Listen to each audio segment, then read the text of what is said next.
Hello बच्चों, once again welcome to my channel Tapasya the learning junction. Dear students of class 9th, आज से हम लोग साइंस के फिजिक्स के तीसरे चैप्टर यानी ग्रेविटेशन के ऊपर चर्चा शुरू करने जा रहे हैं।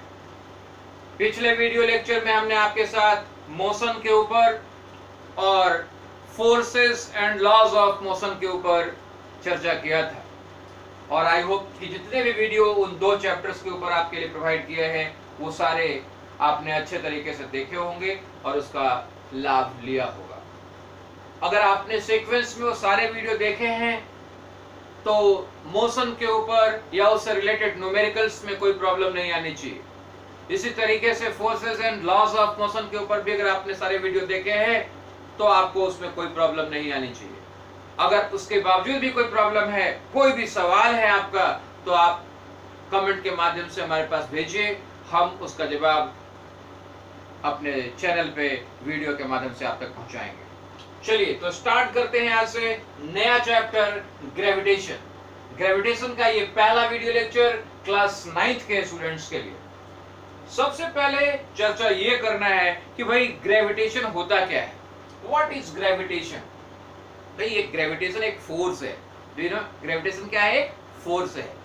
एक बात याद रखना, दुनिया का हर एक ऑब्जेक्ट दूसरे ऑब्जेक्ट को अपनी तरफ खींचने की कोशिश करता है, अट्रैक्ट करता है, राइट?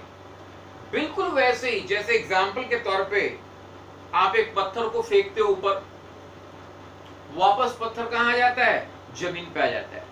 मतलब ये हुआ कि जो हमारा जमीन, हमारा जो अर्थ है, वो अर्थ क्या कर रहा है? वो अर्थ उस पत्थर को अपनी ओर खींच रहा है, राइट? ये बात सिर्फ अर्थ के लिए लागू नहीं होता कि अर्थ सब चीज को खींचता है, हर एक चीज एक दूसरे को खींचता है।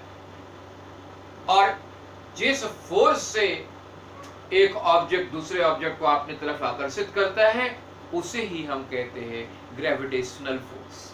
क्या कहते हैं उसे? Gravitational force. और अर्थ किसी ऑब्जेक्ट को अपनी ओर जब खींचता है तो उसे क्या कहते हैं? उसे भी हम ग्रेविटेशनल फोर्स कहते हैं। किसका? अर्थ का। तो हम कहते हैं कि वो ग्रेविटेशनल फोर्स है, अर्थ का ग्रेविटेशनल फोर्स। एक छोटी सी बात बताओ, ये बात अर्थ के लिए लागू नहीं होती, केवल दुनिया के हर चीज पे लागू होती है।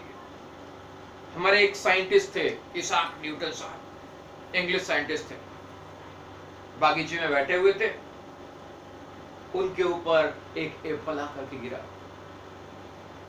जब एप्पल उनके ऊपर गिरा तो उन्होंने सोचा भाई कि एप्पल हमारे ऊपर गिरा है, ऊपर से नीचे ही क्यों आया? जब ट्री से एप्पल टूटा तो वो ऊपर क्यों नहीं चला गया, नीचे ही क्यों आया?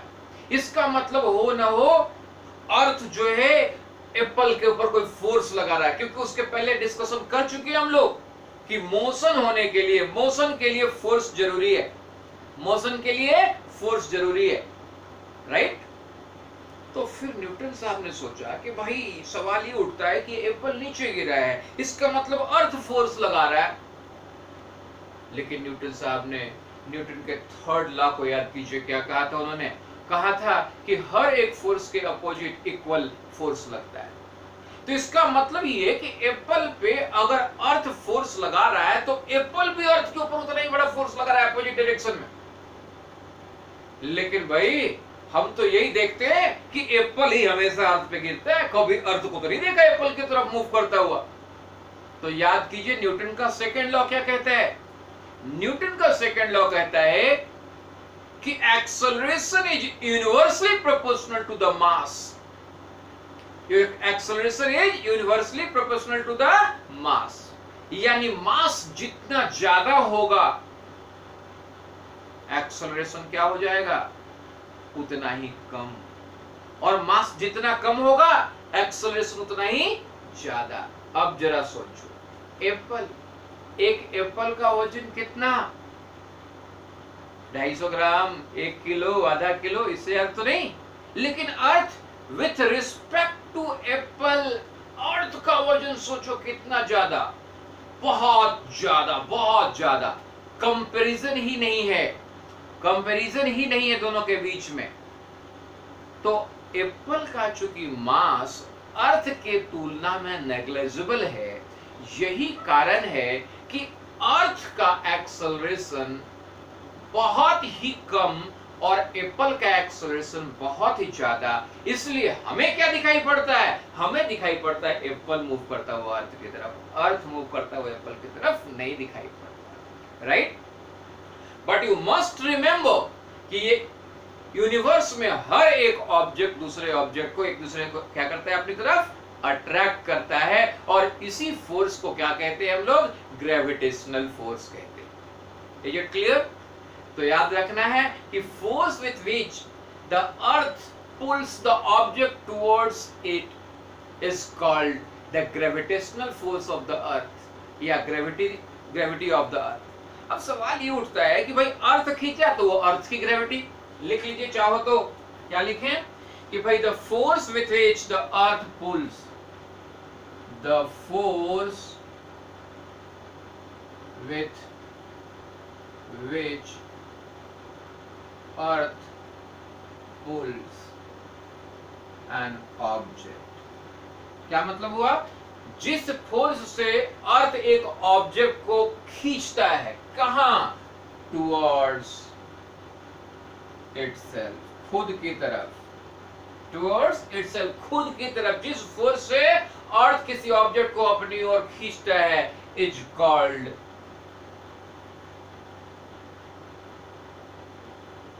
Gravitational force, gravitational force of earth, और सिंपली इसे कहते हैं ग्रेविटेशन। क्या कहते हैं? Gravitation of earth. तो हकीकत में ग्रेविटेशन क्या है? एक फोर्स है। कैसा फोर्स? जिस फोर्स से एक ऑब्जेक्ट दूसरे ऑब्जेक्ट को अपनी ओर खींचता है, right? Is it clear? Note down कर लीजिए इस चीज को कि भाई ग्रेविटेशन क्या है। तो ग्रेविटेशन अर्थ के रिस्पेक्ट में अगर बात कर रहे हैं तो अर्थ जिस फोर्स से किसी चीज को अपनी ओर खींचता है उसे अर्थ की ग्रेविटी या अर्थ का ग्रेविटेशनल फोर्स कहते हैं, राइट? अब सवाल ये उठता है कि भाई इस अर्थ के द्वारा जो ग्रेविटेशनल फोर्स लग रहा है वो किस किस चीज के ऊपर लग रहा है? जरा सोचो। प्लैनेट सूरज के चारों तरफ मूव करता है, नहीं करता है? प्लैनेट सूरज की चारों तरफ मूव करता है ना? आपने देखा है, हमने पढ़ा है कि सूरज है और उस सूरज के चारों तरफ बड़े सारे प्लैनेट्स रोटेट करते रहते हैं डिफरेंट ऑर्बिट्स पे। उसी प्रकार से अगर आप बात करें हमने अर्थ की, तो अर्थ के चारों तरफ भी कोई मूव करता है। कौन मूव करता है? मून रोटेट करता है। तो सवाल ये उठता है कि ये रोटेशन कैसे क्यों हो रहा है, गोल गोल क्यों घूम रहा है? तो हकीकत में सूरज जो है, सन जो है, इन प्लैनेट्स को कंटिन्यूअसली अपनी ओर खींच रहा है। तो सर खींच रहा है तो खींच के चला क्यों नहीं आता? अर्थ जो है मून को अपनी ओर खींच रहा है तो मून अर्थ की तरफ चला क्यों नहीं आता? कंटिन्यूअसली गिर क्यों नहीं जाता? बोला गिरता है, कंटिन्यूअसली मूवमेंट होती है, फिर गिरता क्यों नहीं है? तो इसके लिए एक छोटा सा एक्सपेरिमेंट कर सकते हैं आप घर पे। एक धागे से एक छोटे से स्टोन को बांध लीजिए और जरा रोटेट कीजिए तो देखिए तो क्या हो रहा है। जब आप रोटेट करेंगे एक धागे से किसी चीज को बांध करके, तो आप देखेंगे कि वो जो पत्थर है जिसे आपने बांधा हुआ है धागे से, वो सर्कुलर पाथ पे रोटेट कर रहा है, सर्कुलर पाथ पे रोटेट कर रहा है। अब आप क्या कीजिए कि बस उस धागे को एक झटके में छोड़ दीजिए, तो आप देखेंगे कि आप वो सर्कुलर पाथ पर रोटेट नहीं कर रहे, स्ट्रेट मूव कर गया। यानी हकीकत में अगर एक धागे से पत्थर को बांध के मूव करा रहे थे इसे लगातार, तो ये सर्कुलर पाथ पे मूव कर रहा था। क्यों मूव कर रहा था? कि हर एक पॉइंट पे जहां पे भी ये पत्थर आ रहा था उसको खींचे हुए थे आप किधर? सेंटर की तरफ। और यही कारण था कि ये आपके चारों तरफ सर्कुलर मूवमेंट हो रही थी। जैसे ही आपने इस फोर्स को रिलीज किया, ये जिस जगह पे था उसी के डायरेक्शन में टेंजेंट, यानी जिस पॉइंट पे उस क्षण पे था उसी के टेंजेंट के डायरेक्शन में ये स्ट्रेट मूव कर जाएगा, स्ट्रेट पत्थर चला जाएगा, राइट? तो यहां पे एक फोर्स लग रहा है जिसको कहते हैं सेंट्रीपिटल फोर्स। क्या कहते हैं? Centripetal force. सेंट्रीपिटल यानी सेंटर सीकिंग फोर्स। क्या कहते हैं? सेंटर की ओर जाने वाला, centre seeking force. Centre seeking force की वजह से ये जो स्टोन थ्रेड से बंधा हुआ था वो कंटिन्यूअसली सर्कुलर पाथ पे मूव कर रहा था, यानी कंटिन्यूअसली ये सेंटर की तरफ मूव कर रहा था, फोर्स लग रहा था। यहां पे हमारा जो मून है वो सर्कुलर पाथ पे मूव कर रहा है। क्यों? क्योंकि इसके ऊपर अर्थ जो है कंटिन्यूअसली सेंट्रीपिटल फोर्स लगा रहा है। तो आपसे कोई पूछे कि why the moon is continuously moving on a fixed orbit around the earth, तो जवाब क्या देंगे? Due to the centripetal force of the earth. ये सेंट्रीपिटल फोर्स और है कौन सा? ये सेंट्रीपिटल फोर्स हकीकत में क्या है? यही तो ग्रेविटेशनल फोर्स है। Is it clear? समझ में आया? तो यहाँ पे अर्थ का ग्रेविटेशनल फोर्स, यहाँ सूरज का ग्रेविटेशनल फोर्स। क्लियर है? अब दूसरी बात जो मैंने अभी कहा कि भाई हकीकत में जितनी ताकत से अर्थ मून को अपनी ओर खींच रहा है उतनी ताकत से मून भी अर्थ को अपनी ओर खींच रहा है, लेकिन जिसका मास ज्यादा होगा वो ही उसका मोशन नहीं दिखाई पड़ेगा, क्योंकि उसका एक्सेलरेशन कम होगा और दूसरे वाले का दिखाई पड़ेगा। राइट? इतनी बातें समझ में आ गई आपको? तो ये एग्जांपल भी समझ में आया। तो अब जरा चर्चा करें कि भाई ये जो ग्रेविटी है, ग्रेविटेशन फोर्स है, वो तो समझ में आया। ग्रेविटेशन फोर्स क्या होता है? ग्रेविटेशनल फोर्स का मतलब एक ऐसा फोर्स जिसकी वजह से दो ऑब्जेक्ट एक दूसरे को खींचते हैं। आप जमीन पे चल रहे होते हो, मूव करते हो, स्टेबल हो, किसकी वजह से? ग्रेविटेशनल फोर्स की वजह से। राइट? किस वजह से? ग्रेविटेशनल की वजह से। आप देखते हो कि समुद्र में लहरें उठती हैं, टाइड्स उठते हैं, किसकी वजह से? मून के ग्रेविटेशनल फोर्स की वजह से, सन के ग्रेविटेशनल फोर्स की वजह से। राइट? प्लैनेट्स मूव कर रहे हैं सन के अराउंड, किस वजह से? ग्रेविटेशनल फोर्स की वजह से। मून मूव कर रहा है अर्थ के अराउंड, किस वजह से? ग्रेविटेशनल फोर्स की वजह से। तो ये ग्रेविटेशनल फोर्स है, उस सभी चीजों को क्या करके रखा हुआ है? बैलेंस करके रखा हुआ है। एवरीथिंग जो बैलेंस है वो किस वजह से बैलेंस है? Due to the gravitational force. Is it clear?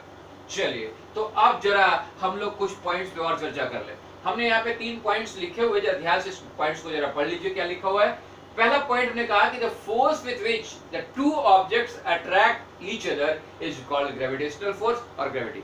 साफ बात, कोई भी दो ऑब्जेक्ट जिस फोर्स से एक दूसरे को अट्रैक्ट करते हैं उसे क्या कहते हैं? उस ऑब्जेक्ट का ग्रेविटेशनल फोर्स कहते हैं। राइट? या ग्रेविटी कहते हैं। Gravitational force between two objects acts even if two objects are not connected by any means। दो ऑब्जेक्ट के बीच में ग्रेविटेशनल फोर्स लगता है, डजंट मैटर कि वो दोनों एक दूसरे से जुड़े हुए किसी चीज से या नहीं भी जुड़े हुए, स्टिल उनके ऊपर ग्रेविटेशनल फोर्स लगता है। ये पॉइंट्स जरा है ये याद रखने वाली, बहुत इंपॉर्टेंट पॉइंट्स मैंने नोट डाउन करने के लिए लिखा है आप लोगों के लिए, इसे नोट डाउन जरूर कर लीजिएगा। राइट? अब तीसरा पॉइंट पे चले आते हैं। तीसरा पॉइंट हकीकत में हम किसके लिए लिखे हैं? Universal law of motion. Newton साहब ने कहा, अकॉर्डिंग टू न्यूटन, कि दुनिया के हर एक ऑब्जेक्ट दूसरे ऑब्जेक्ट में क्या लगाता है? फोर्स लगाता है, जिसे आप ग्रेविटेशनल फोर्स कहते हो। तो उन्होंने कहा कि everybody body in the universe में हर एक चीज attracts everybody with a force. हर एक चीज दूसरे को क्या करता है? अट्रैक्ट करता है। Everybody in the universe attracts everybody with a force which is directly proportional to the product of their masses and inversely proportional to the square of the distance between them। मतलब ये कि भाई दो object के बीच में जो force लगेगा, जिसे आप ग्रेविटेशनल फोर्स कह रहे हो, वो किस पे डिपेंडेंट है? दोनों ऑब्जेक्ट के मास पे। दोनों ऑब्जेक्ट के मास के मल्टीपल के प्रोपोर्शनल होगा डायरेक्टली, यानी जैसे जैसे मास बढ़ेगा दोनों ऑब्जेक्ट का मास का मल्टीप्लिकेशन, वैसे वैसे उनके बीच में ग्रेविटेशनल फोर्स बढ़ेगा। But inversely proportional to the square of the distance, यानी दोनों ऑब्जेक्ट के बीच में जो डिस्टेंस है वो डिस्टेंस अगर मान लो 2 गुना कर दिया तो उनके बीच में जो फोर्स था वो 4 गुना कम हो जाएगा, क्योंकि universally proportional to the square of the distance between them है। राइट? और ध्यान रखिएगा, दो ऑब्जेक्ट के बीच में जो डायरेक्शन होगा फोर्स का, the direction of the force is along the line joining the centre of the two bodies. जो दो ऑब्जेक्ट्स हैं उनके सेंटर को ज्वाइन करने वाला जो लाइन होगा वही लाइन ऑफ फोर्स होगा, किसका? ग्रेविटेशनल फोर्स का।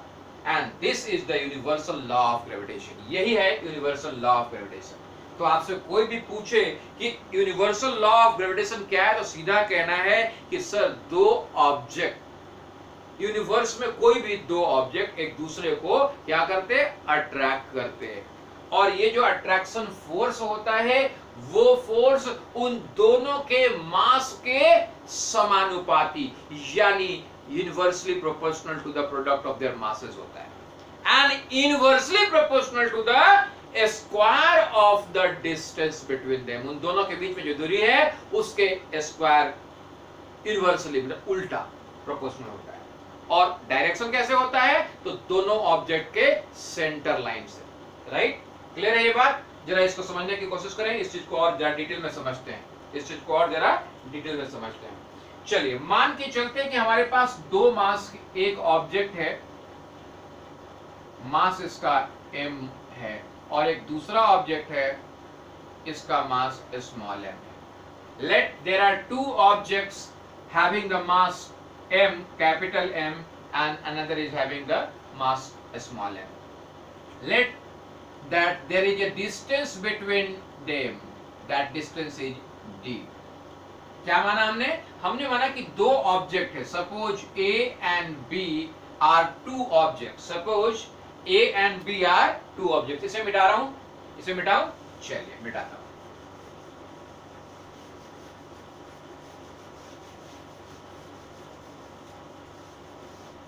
Suppose कि A and B are two objects separated by a distance d, and having the first one is having capital mass M and second one is having a small m, right?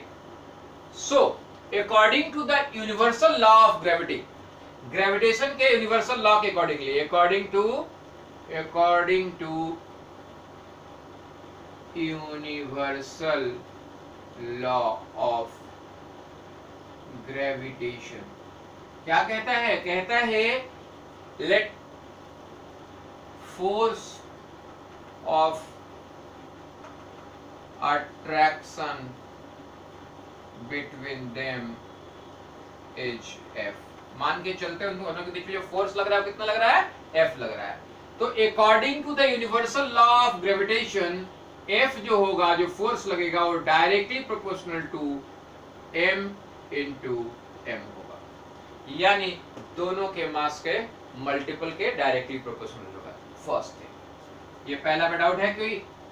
फिर से universal law कहता है कि gravitation force जो लगेगा दोनों object के ऊपर वो दोनों के मास के मल्टीपल के डायरेक्टली प्रोपोर्शनल होगा। राइट, दूसरा क्या कहता है यूनिवर्सल लॉ कि फोर्स जो लगेगा उनके बीच में इनवर्सली प्रोपोर्शनल होगा उन दोनों के बीच के डिस्टेंस के, यानी F is inversely proportional to d square, यानी F is proportional to 1 by d square. दूसरा है इसका मतलब दोनों को कंबाइन करें, F दोनों के मास के मल्टीपल के प्रोपोर्शनल है और F डिस्टेंस के इनवर्सली प्रोपोर्शनल, दोनों को कंबाइन करेंगे तो क्या मिल जाएगा? F is proportional to m into एस m, पहले कैपिटल वाला को लिख दिया, कोई दिक्कत नहीं है, by D square. Right, is it clear? यहाँ पे दोनों को कंबाइन करके f directly proportional to m into m and inversely proportional to D square, तो f is directly proportional to m into m by D square. तो अब equate करने के लिए क्या करेंगे? कांस्टेंट आ जाएगा, प्रोपोर्शनलिटी कांस्टेंट, यानी f is equal to g into m into m by ds। Right, क्या निकल गया? ये g क्या है? जहां g where g is proportional, नीचे शायद दिखाई नहीं पड़ रहा होगा आप लोगों को, मैं ऊपर लिख देता हूं, मैंने ध्यान नहीं दिया। हम क्या लिख सकते, इधर मिटा के लिख ले रहा हूं।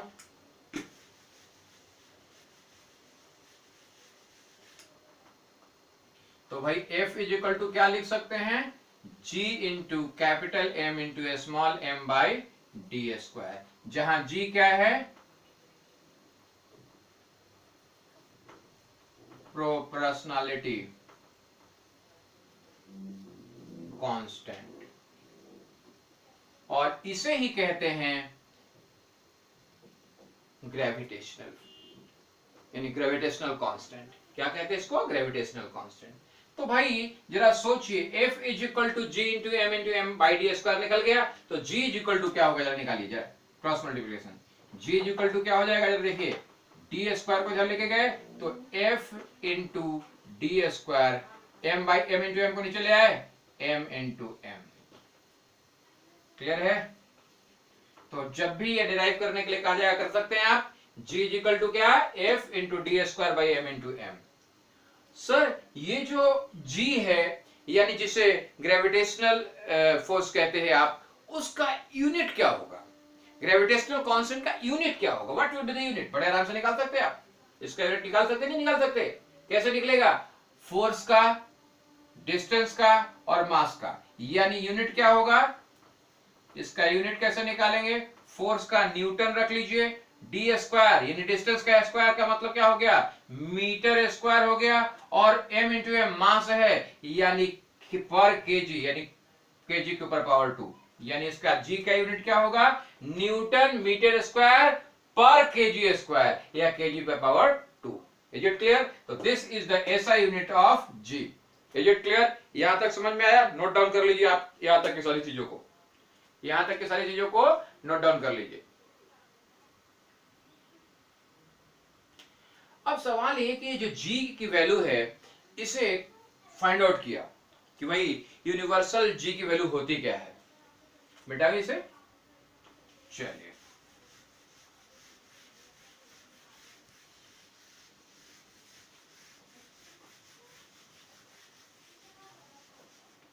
तो याद रखना कि G की जो वैल्यू होती है, the value of G, the value of G is found by, G की वैल्यू फाउंड किया किसने, फाउंड किया था हेनरी ने, Henry HENRY, Henry Cavendish, Henry Cavendish थे, उन्होंने फाइंड आउट किया था। किसने फाइंड आउट किया था, हेनरी कैवेंडिश ने। और फाइंड आउट कितना किया, तो याद रखेंगे इसकी वैल्यू होती है 6.673 इंटू 10⁻⁻11 न्यूटन मीटर स्क्वायर पर kg square, right? Is it clear? तो ये G की वैल्यू होती है। क्लियर है यहां तक, कोई दिक्कत?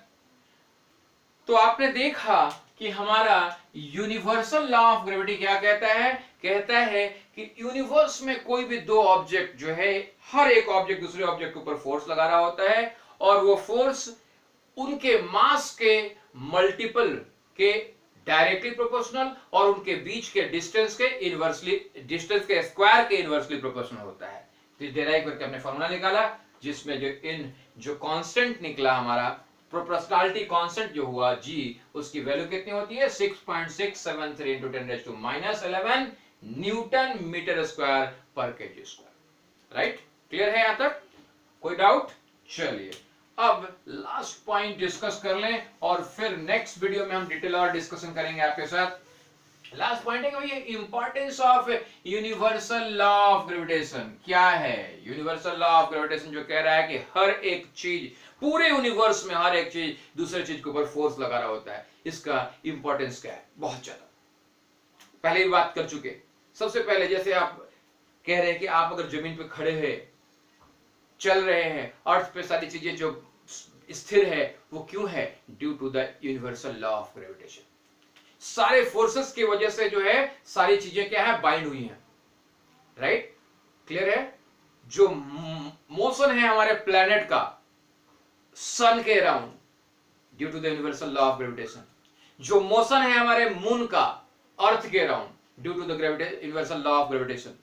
जो हमारे समुद्र में, सीज में टाइड्स उठते, मून की वजह से, सन की वजह से, due to the gravitation, universal law of gravitation. तो ये सारे जो है इंपॉर्टेंस है हमारे यूनिवर्सल लॉ ऑफ ग्रेविटेशन के। तो माय डियर फ्रेंड्स, आज हम यहीं तक रखेंगे अपने इस वीडियो लेक्चर को। अगले वीडियो लेक्चर में आगे के कॉन्सेप्ट्स को डिस्कस करेंगे, एक एक कॉन्सेप्ट को आराम आराम से डिस्कस करेंगे हम आपके साथ। और कहीं कोई डाउट हो आप जरूर हमसे पूछिए, सवाल कीजिए, कमेंट कीजिए। जब ये डिस्कशन कॉन्सेप्चुअल लेवल का पूरा कर लेंगे हम लोग, तब फिर इसके न्यूमेरिकल्स आपके साथ डिस्कस करेंगे। राइट, आज के लिए इतना ही। Thank you very much. अगर आपने चैनल को सब्सक्राइब नहीं किया तो जल्दी से कर लीजिए और बेल आइकन भी प्रेस कर दीजिए। धन्यवाद। जय हिंद, जय भारत।